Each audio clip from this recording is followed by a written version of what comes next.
Hi hello welcome back to our channel. ഇന്ന് വന്നിട്ടുള്ളത് ഒരു റംസാൻ ഡേ മൈ ലൈഫായിട്ടാണ്. ആദ്യം തന്നെ അത്താഴത്തിന് ഒരു നേന്ത്രപ്പഴവും കട്ടൻ ചായയായിരുന്നു. പിന്നെ അതിനുശേഷം നിസ്കാരവും ഒത്തും ഒക്കെ കഴിഞ്ഞ് അതിനുശേഷം മോൻ്റെ കൂടെ കുറച്ച് സമയം കൂടെയും പോയിട്ട് കിടന്ന് പിന്നെ എണീച്ചതിന് ശേഷം റൂമും കാര്യങ്ങളെല്ലാം ക്ലീൻ ചെയ്യാൻ വേണ്ടിയിട്ട് തുടങ്ങി.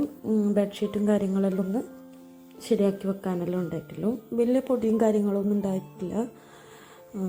അതുകൊണ്ടൊന്ന് ജസ്റ്റ് ഒന്ന് അതെല്ലാം തട്ടി ഒന്ന് ജസ്റ്റ് അടിച്ചു അരിയും. അത് കഴിഞ്ഞ് എല്ലാ റൂമും കാര്യങ്ങളെല്ലാം കഴിഞ്ഞ് ഡൈനിങ് ടേബിള് അതേപോലെ തന്നെ പൊടി പിടിച്ചിട്ടുണ്ടായിന്. അത് സാധാ നമ്മളെ തുണിയോട് തുടക്കുമ്പോൾ ഇതൊരു വൃത്തിയില്ലാതെ പോലെ ഒന്ന് പേപ്പർ വെച്ചിട്ട് തുടച്ചു കൊടുത്ത് അതൊക്കെ കഴിഞ്ഞ് പിന്നെ നോമ്പിൻ്റെ ഭാഗമായിട്ട് അവിടെ ഈത്തപ്പഴവും കാരക്കയും ഒരു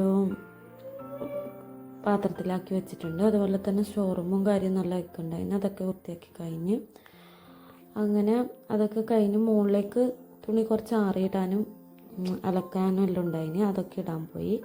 അതിന് ശേഷം അതൊക്കെ കഴിഞ്ഞതിന് ശേഷം താഴെ വന്ന് മോൻ്റെ കുറച്ച് കല്ലും അലക്കിയിടേണ്ടതുണ്ടായിന്. അതും കഴിഞ്ഞ് പിന്നെ അവൻ്റെ ഫുഡും കാര്യങ്ങളെല്ലാം കൊടുക്കലാന്ന്.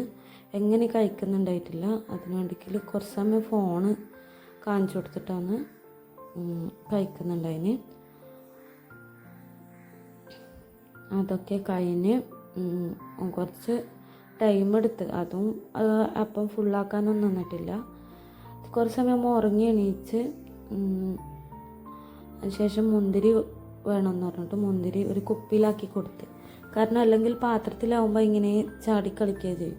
ഈ കുപ്പിയിലാവുമ്പോൾ എന്ത് കഴിക്കാനും കുടിക്കാനെല്ലാം ഭയങ്കര ഇഷ്ടമാണ്. അങ്ങനെ കുപ്പിയിലാക്കിയിട്ട് അവിടെ കൊടുത്ത് അതൊക്കെ കഴിഞ്ഞ് കുറച്ച് സമയം കൂടിയും ഓൻ്റെ കൂടെ എന്തെല്ലാനോ കഥയൊക്കെ പറഞ്ഞ് അതിൻ്റെ ഓരോ കളിയൊക്കെ കണ്ട് ചിരിച്ച് അവിടെ ഇരുന്ന് അതെല്ലാം കഴിഞ്ഞ് ഒരു ക്ലാസ് ഉണ്ടായിന് റംസാൻ്റെ ഭാഗമായിട്ട്. ആ ക്ലാസ്സൊക്കെ കേട്ട് കുറച്ച് സമയം കേട്ട് ക്ലാസ്സും കാര്യങ്ങളും കഴിഞ്ഞ് കുറച്ച് സമയം കഴിഞ്ഞിട്ടാണ് കിച്ചണിലേക്ക് പോയത്. അവിടെ എന്തൊക്കെയുള്ള നോമ്പ് കുറിക്കാനുള്ള കടി തയ്യാറാക്കുന്നുണ്ടായിന്. അത് കായ്ക്കുംസായിരുന്നു. കായ്ക്കുംസും ഒരു വെജിറ്റബിളിൻ്റെ ദോശ ഷവർമ അതിൻ്റെ വീഡിയോ ഞാൻ ഇട്ടിട്ടുണ്ടായിന്. വേണ്ടവർ നോക്കിയാൽ മതി. പിന്നെ രാത്രിക്കുള്ള ചായയും കറിയും കാര്യങ്ങളെല്ലാം ആക്കി അതിനുശേഷം നോമ്പൊക്കെ മുറിച്ച് ജ്യൂസ് മുന്തിരിയായിരുന്നു. അത് ആദ്യം പുഴുങ്ങി അടിച്ച് വെച്ചതാണ്. അതും കഴിഞ്ഞ് മഗ്‌രിബും ഫുഡ് കഴിക്കലും എല്ലാം കഴിഞ്ഞ് തറാവീഹ് നിസ്കരിക്കാൻ വേണ്ടി മുകളിൽ കയറി.